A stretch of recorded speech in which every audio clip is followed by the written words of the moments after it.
Okay, let me, at the very start of this video, apologize for the very poor lighting. However, I want to start this video exactly right now, where I am right now. So, yeah, I'm not going to explain more than that. For those of you who look at the Torah as a book of rules, you're way off. The Torah is so much more than that. But this week, you are at least a little less way off, because there are a lot of rules, a lot of commandments, a lot of mitzvahs in this week's Torah portion. These are divine laws for life given to us by the Creator and constant animator force of life, God. Now, one of the commandments in this week's Torah portion is that we must not eat an animal that was not ritually slaughtered. Of course, Jews can only eat kosher animals, but even a kosher animal needs to be properly, kosherly, ritually slaughtered. And if it is not, then it is not exactly a kosher animal anymore, even though it's from a kosher species, because it is not fit for a Jew's consumption. The verse says, "You must be a holy people unto me. You must not eat of the flesh of an animal that was torn by beasts of the field." Something like that. That's only part of the verse, but that's what's relevant right now. What are you saying, dude? It's Torah. Everything's relevant right now. This is true. And that I wasn't actually talking to him. I was just pretending to talk to myself. I don't actually have an issue talking to yourself, to myself. Yes, you do. No, I don't. But you do. There's no denying it. Okay, Ellie, stop.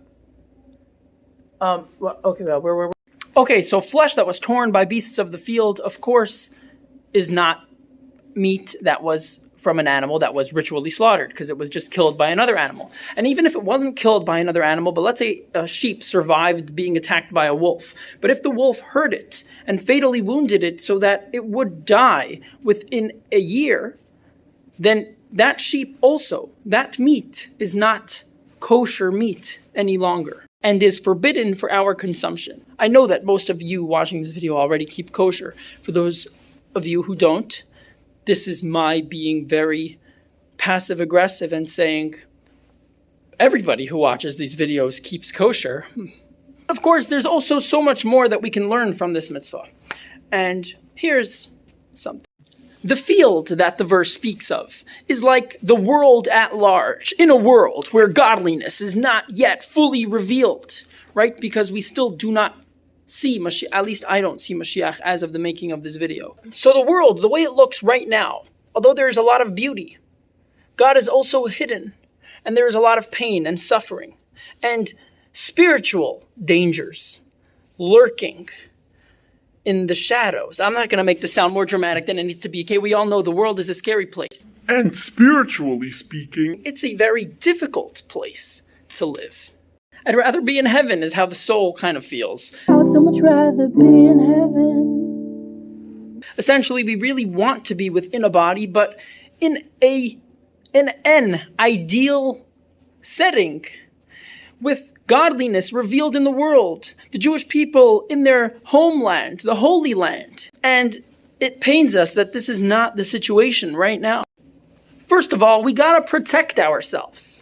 When we go out into the world, there's many scary things that we try to protect ourselves from. If we'll do things to protect ourselves and others on a physical level, then for sure, this makes sense to do on a spiritual level. So next time you see me in the supermarket without a mask, please, I'm wearing my spiritual mask, okay?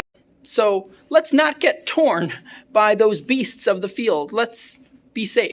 And also, the Rebbe says, being that we're in this situation, right now in a world without a complete, full revelation of godliness, we are internally broken, ripped, torn apart.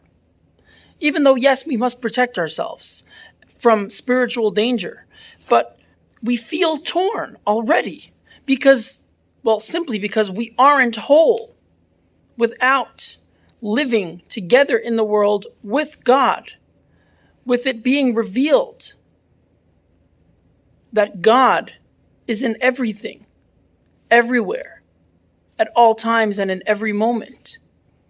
So we must demand of God Mashiach now. And the best way to do this is by getting in the mode that we know we'll be in when godliness is revealed in all things. Increase in joy in your life. Increase in love for your fellow. Increase in Torah study. Do another mitzvah with more passion and energy, excitement, and joy. Yes, I already said increase in joy, and now I'm saying joy again because now we have entered the month of Adar. And in this month, we especially increase in joy. So, Mashiach now.